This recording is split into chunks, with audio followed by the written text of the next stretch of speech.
پاکستان نے افغان پناہ گزینوں کو ڈپورٹ کرنے کا دوسرا مرحلہ 1 اپریل سے شروع کر دیا ہے۔ پہلے فیز میں 8 لاکھ افغان واپس جا چکے ہیں، کچھ اپنی مرضی سے اور کچھ زبردستی، لیکن دہائیوں سے یہیں رہنے والے افغان پناہ گزینوں کو اب اچانک کیوں نکالا جا رہا ہے؟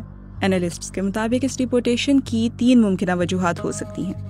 پاکستانی حکومت کہتی ہے کہ ملک میں ٹیررزم بڑھنے کے واقعات میں غیر قانونی افغان شہری ملوث ہیں۔ سابق عبوری وزیر اعظم انوار الحق کاکڑ کے مطابق طالبان کے حکومت میں آنے کے بعد پاکستان میں دہشت گردی میں 60% اضافہ ہوا۔ وزیر مملکت طلال چودھری نے دہشت گردی اور افغانستان سے آنے والی نارکوٹکس کی سپلائی میں کنیکشن کا ذکر کیا۔ سیکیورٹی ایکسپرٹ عامرانہ ملک بدری کی پالیسی حالیہ دہشت گردی نہیں بلکہ APS اٹیک کے بعد کی سوچ کا نتیجہ بتاتے ہیں۔ تجزیہ کاروں کا خیال ہے کہ اس فیصلے کی بنیادی وجہ اسلام آباد اور طالبان حکومت کے درمیان بگڑتے تعلقات ہیں، اور پاکستان میں TTP کی کارروائیوں نے حکومت کو مجبور کیا ہے کہ وہ پناہ گزینوں کے معاملے کو کابل پر دباؤ ڈالنے کے لیے استعمال کرے۔